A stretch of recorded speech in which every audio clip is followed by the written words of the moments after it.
नमस्कार शिवाय दोस्तों, हर हर महादेव। स्वागत है आपका मेरे यूट्यूब चैनल रुद्र शक्ति दर्शन में। आशा करता हूं कि आप सभी स्वस्थ एवं कुशलता से होंगे। दोस्तों, आज जो ये वीडियो बना रहा हूं वो मैं रुद्र संहिता के सतीखंड से बना रहा हूं। और जो आज का टॉपिक है दोस्तों, वो ब्रह्मा जी की आज्ञा से दक्ष द्वारा मैथुनी सृष्टि का आरंभ, अपने पुत्र हरेश्वों और शबलाश्वों को निवृत्ति मार्ग में भेजने के कारण दक्ष का नारद को श्राप देना। चलिए शुरू करता हूँ दोस्तों। ब्रह्मा जी कहते हैं, नारद, प्रजापति दक्ष अपने आश्रम पर जाकर मेरी आज्ञा पा हर्ष भरे मन से नाना प्रकार की मानसिक सृष्टि करने लगे। उस प्रजा सृष्टि को बढ़ती हुई न देख प्रजापति दक्ष ने पिता मुझ ब्रह्मा से कहा। दक्ष बोले, ब्रह्मान तात, प्रजानाथ, प्रजा बढ़ नहीं रही है प्रभु। मैंने जितने जीवों की सृष्टि की थी वे सब उतने ही रह गए हैं। प्रजानाथ, मैं क्या करूं? जिस उपाय से ये जीव अपने आप बढ़ने लगे वह मुझे बताइए, तदनुसार मैं प्रजा की सृष्टि करूंगा, इसमें संशय नहीं है। ब्रह्मा जी ने कहा, तात प्रजापति दक्ष, मेरी उत्तम बात सुनो और उसके अनुसार कार्य करो। सुश्रेष्ठ भगवान शिव तुम्हारा कल्याण करेंगे। प्रजेश प्रजापति पंचजन की जो परम सुंदरी पुत्री असिक्नी है उसे तुम पत्नी रूप से ग्रहण करो। स्त्री के साथ मैथुन धर्म का आश्रय ले तुम पुनः इस प्रजा सर्ग को बढ़ाओ। असिक्नी जैसी कामनी के गर्भ से तुम बहुत सी संतानें उत्पन्न कर सकोगे। तदंतर मैथुन धर्म से प्रजापति की उत्पत्ति करने के उद्देश्य से प्रजापति दक्ष ने मेरी आज्ञा के अनुसार वीरण प्रजापति की पुत्री के साथ विवाह किया। अपनी पत्नी वीरिणी के गर्भ से प्रजापति दक्ष ने 10,000 पुत्र उत्पन्न किए जो हरेश्व कहलाए। मुने वे सब के सब पुत्र समान धर्म का आचरण करने वाले हुए। पिता की भक्ति में तत्पर रहकर वे सदा वैदिक मार्ग पर ही चलते थे। एक समय पिता ने उन्हें प्रजा की सृष्टि करने का आदेश दिया। तब वे सभी दाक्षायण नामधारी पुत्र सृष्टि के उद्देश्य से तपस्या करने के लिए पश्चिमी दिशा की ओर गए। वहाँ नारायण सर नामक परम पावन तीर्थ है, जहाँ दिव्य सिंधु नद और समुद्र का संगम हुआ।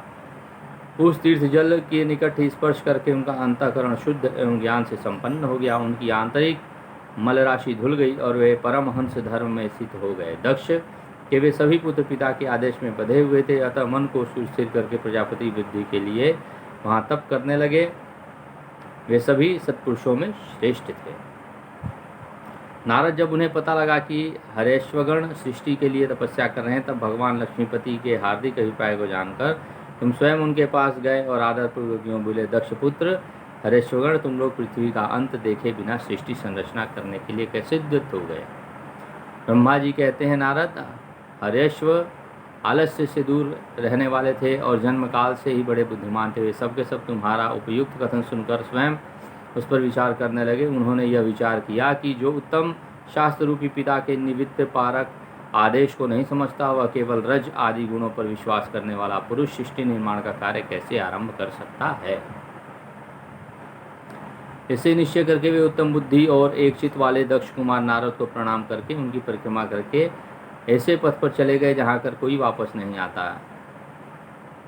नारद, तुम भगवान शंकर के मन हो और मुने तुम समस्त लोकों में अकेले विचरा करते हो। तुम्हारे मन में कोई विकार नहीं है, क्योंकि तुम सदा महेश्वर की मनोवृत्तियों के अनुसार ही कार्य करते हो। जब बहुत समय बीत गया, तब मेरे पुत्र प्रजापति दक्ष को यह पता चला कि मेरे सभी पुत्र नारद से शिक्षा पाकर नष्ट हो गए। इससे उन्हें बड़ा दुख हुआ। वे बार बार कहने लगे, उत्तम संतानों का पिता होना शोक का ही स्थान है। शिव की माया से मोहित होने से दक्ष को पुत्र वियोग के कारण बहुत शोक होने लगा।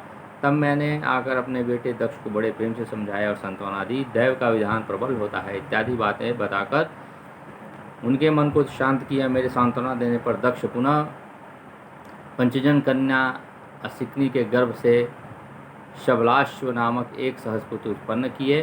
पिता का आदेश पाकर वे पुत्र भी प्रजा सृष्टि के लिए दृढ़तापूर्वक प्रतिपालक नामक नियम ले उसी स्थान पर गए जहाँ वे सिद्धि को प्राप्त हुए बड़े भाई गए थे। नारायण सरोवर के जल का स्पर्श होने मात्र से उसके सारे पाप नष्ट हो गए। अंतःकरण में शुद्धता आ गई और वे उत्तम वक्र को पालक शबलाश्व ब्रह्म का जप करते हुए वहाँ बड़ी भारी तपस्या करने लगे। उन्होंने प्रजा सृष्टि के लिए उद्देश्य जान तुम पुनः पहले की ही भांति ईश्वरीय गति का स्मरण करते हुए उनके पास गए और वही बात कहने लगे जो उसके भाइयों से पहले कह चुके थे। मुने तुम्हारा दर्शन अमोघ है, इसलिए तुमने उनको भी भाइयों का ही मार्ग दिखाया था। वे भाइयों के ही पथ पर उद्गति को प्राप्त हुए। उसी समय प्रजापति दक्ष को बहुत से उत्पात दिखाई दिए। इससे मेरे पुत्र दक्ष को बड़ा विस्मय हुआ और वे मन ही मन दुखी हुए। फिर उन्होंने पूर्ववत तुम्हारी ही करतूत से अपने पुत्रों का नाश हुआ सुना। इससे उन्हें बड़ा आश्चर्य हुआ। वे पुत्र शोक से मूर्छित हो अत्यंत कष्ट का अनुभव करने लगे। फिर दक्ष ने तुम पर बड़ा क्रोध किया और कहा, यह नारद बड़ा दुष्ट है। दैवश उसी समय तुम दक्ष पर अनुग्रह करने के लिए वहां आ पहुँचे। तुम्हें देखते ही शोकावेश युक्त हुए दक्ष के ओष्ठ रोष से फड़कने लगे। तुम्हें सामने पाकर वे धिक्कारने और निंदा करने लगे। दक्ष ने कहा, ओ नीच, तुमने यह क्या किया? तुमने झूठ मूठ साधुओं का बाना पहन रखा है। इसी के द्वारा ठग कर तुम्हारे भोले भाले बालकों को जो तुमने भिक्षुओं का मार्ग दिखाया, यह अच्छा नहीं किया। तुम निर्दय और शठ हो, इसलिए तुमने हमारे इन बालकों के जो अभी ऋषि ऋण, देव ऋण और पितृ ऋण मुक्त नहीं हो पाए थे, लोक और परलोक दोनों का क्षय नाश कर डाला। जो पुरुष इन 3 ऋणों को उतारे बिना ही मोक्ष की इच्छा में मन में लिए माता पिता को त्याग कर घर से निकल जाता है, सन्यासी हो जाता है, वह अधोगति को प्राप्त होता है। तुम निर्दय और बड़े निर्लज हो। बच्चों की बुद्धि में भेद कैसा करने वाले हो? अपने सुवेश को स्वयं ही नष्ट कर रहे हो। मूढ़मते, तुम भगवान विष्णु के पार्षदों में व्यर्थ ही घूमते फिरते हो। अधमाधम, तुमने बारंबार मेरा अमंगल किया था। आज से तीनों लोकों में विचरते हुए तुम्हारा पैर कहीं स्थिर नहीं रहेगा, अथवा कहीं भी तुम्हें ठहरने के लिए सुस्थिर ठौर ठिकाना नहीं मिलेगा।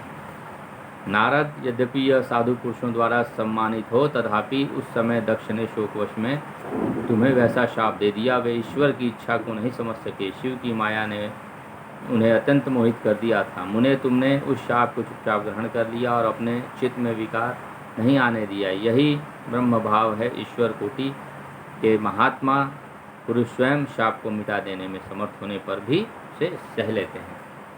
तो दोस्तों, ये जो प्रसंग मैंने आपको सुनाया बहुत ही दिव्य है, और इसे पूरे ग्रुप में शेयर कर दीजिएगा और मेरे चैनल को सब्सक्राइब करते रहिए और वीडियोस को लाइक और शेयर करते रहिए आप। और इसी के साथ मैं ये वीडियो अब समाप्त करता हूँ। धन्यवाद दोस्तों। हर हर महादेव, नमः शिवाय, जय महादेव, शक्ति जय ब्रह्मा। धन्यवाद दोस्तों।